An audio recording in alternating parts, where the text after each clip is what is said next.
നമസ്കാരം.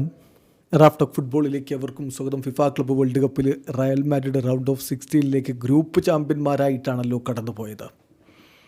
അവർ RB സാൽസ്ബർഗിനെ group സ്റ്റേജിൽ അവസാന മത്സരത്തിൽ പരാജയപ്പെടുത്തുമ്പോൾ ഗോളും അസിസ്റ്റുമായിട്ട് മികച്ച പ്രകടനമാണ് വിനി ജൂനിയർ നടത്തിയിരുന്നത്. വിനി കളിക്ക് ശേഷം പറയുന്നു, ഇപ്പോൾ മോസ്റ്റ് ഇമ്പോർട്ടൻ്റ് സ്റ്റേജ് എത്തിച്ചേർന്നിരിക്കുകയാണ്. ഇതാണ് ഞങ്ങൾ ഏറ്റവും അധികം ഇഷ്ടപ്പെടുന്ന സ്റ്റേജ്. മറ്റൊരു ട്രോഫി കൂടി ഞങ്ങൾക്ക് നേടാൻ പറ്റുന്ന സ്റ്റേജാണിത്. അതുകൊണ്ട് ഞങ്ങളിത് വളരെയധികം ഇഷ്ടപ്പെടുന്നു. അടുത്ത മത്സരം പ്രീ ക്വാർട്ടർ മത്സരം. അതിൻ്റെ സാധ്യതയെക്കുറിച്ച് ചോദിച്ചാൽ എനിക്കൊന്നേ പറയാനുള്ളൂ, യെസ് ഓർ എസ്. യെസ്, വിജയ സാധ്യത മാത്രമാണ് ഞാൻ കാണുന്നത് എന്നുകൂടി അദ്ദേഹം പറഞ്ഞു വെക്കുന്നു. എന്തായാലും വിനി ജൂനിയർ ഇപ്പോൾ ഈ മത്സരത്തിൽ ഗോളോടുകൂടി 106 ഗോളുകളായിരിക്കുന്നു എന്ന് പറഞ്ഞാൽ ഗാരത്ത് ബെയിൽ റയലിന് വേണ്ടി നേടിയ ഗോളുകളുടെ അത്രയും എണ്ണം ഗോളുകളും വിനി ജൂനിയർ ഇപ്പോൾ നേടിക്കഴിഞ്ഞു റയലിനായി എന്നർത്ഥം. അദ്ദേഹം അവിടെ തന്നെ തുടരാനാണ് താല്പര്യപ്പെടുന്നത്.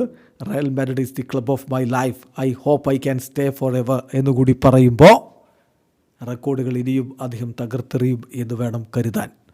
ഇപ്പോൾ പുതിയ കോച്ച് സാബി അലോൺസോയുടെ കളിരീതികളുമായിട്ട് അദ്ദേഹം അഡാപ്റ്റഡ് ആയി കഴിഞ്ഞു. അതിനെക്കുറിച്ച് അദ്ദേഹം പറയുന്നുണ്ട്. ഈ കളിക്ക് ശേഷം അദ്ദേഹം പറയുകയാണ്, തീർച്ചയായിട്ടും ഈ ഒരു മത്സരം ഞങ്ങളിലൊക്കെ വളരെ ഗുഡ് ഫീലിംഗ് ആണ് ഉണ്ടാക്കിയിരിക്കുന്നത്. വളരെ മികച്ച പ്രകടനമാണ് ഫസ്റ്റ് ഹാഫിൽ ഞങ്ങൾ നടത്തിയത്. സെക്കൻഡ് ഹാഫിൽ ഒരല്പം വീക്കായി പോയി, പക്ഷേ അത് നോർമലായിട്ടുള്ള കാര്യമാണ്. ഞങ്ങൾ സ്വയം ഞങ്ങളുടെ പേസൊക്കെ നിയന്ത്രിക്കേണ്ടതുണ്ട് അടുത്ത റൗണ്ടിന് വേണ്ടി, റൗണ്ട് ഓഫ് 16 വേണ്ടി. അവിടെ തീർച്ചയായിട്ടും ഞങ്ങൾക്ക് ഒരു സ്ലിപ്പ് ഒരിക്കലും സംഭവിക്കാൻ പാടില്ലാത്തതാണ്. പിന്നെ കോച്ചിൻ്റെ കീഴിലെ പരിശീലനവും കളിയും ഒക്കെ പറയുമ്പോൾ നല്ല 2 ആഴ്ചകളാണ് കടന്നുപോയത്. എനിക്ക് വളരെയധികം കോൺഫിഡൻസ് നൽകിയിട്ടുണ്ട്. അദ്ദേഹം എന്നോട് എന്താണ് ആവശ്യപ്പെടുന്നത് എന്നുള്ളത് എനിക്ക് വ്യക്തമായി മനസ്സിലാക്കാനും പറ്റിയിട്ടുണ്ട്. അദ്ദേഹം എന്നോട് ആവശ്യപ്പെടുന്നത് മോർ ഇൻസൈഡായിട്ട് കൂടുതൽ കളിക്കുക എന്നുള്ളതാണ്. ഞാനത് ഇഷ്ടപ്പെടുന്നുണ്ട്. കാരണം അങ്ങനെ ഞാൻ കളിക്കുമ്പോൾ എനിക്ക് കൂടുതൽ സ്കോർ ചെയ്യാനുള്ള ഓപ്പർച്യൂണിറ്റി വരും, അസിസ്റ്റ് കൊടുക്കാനുള്ള ഓപ്പർച്യൂണിറ്റിയും വരും. ഓൾറെഡി ഞങ്ങൾ ചാമ്പ്യൻസ് ലീഗ് നേടിയ സീസണിൽ ആഞ്ചലോട്ടിയുടെ കീഴിൽ ഞാൻ അങ്ങനെ കളിച്ചിട്ടുമുണ്ട്. അതുകൊണ്ട് തന്നെ ഞങ്ങൾക്ക് കാര്യങ്ങൾ എളുപ്പമാണ്.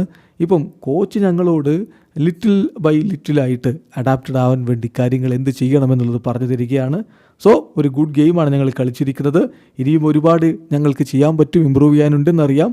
എന്നാൽ പോലും മികച്ച പ്രകടനമാണ് നടത്തിയത് എന്നുകൂടി വിനി പറയുന്നു. തീർച്ചയായിട്ടും സാബി അലോൺസോയുടെ സിസ്റ്റത്തിൽ വിനി അഡാപ്റ്റഡ് ആവുകയും ഇന്നും പ്രകടനം നടത്താൻ തുടങ്ങുകയും ചെയ്താൽ തീർച്ചയായിട്ടും എതിരാളികൾക്കത് അത്ര സുഖകരമായൊരു വാർത്തയായിരിക്കില്ലല്ലോ. വീഡിയോ അവസാനിക്കുന്ന ഫുട്ബോൾ ലോകത്തെ കൂടുതൽ വിശേഷങ്ങളുമായി റാഫ് ടോക്സ് വീണ്ടും എത്താം.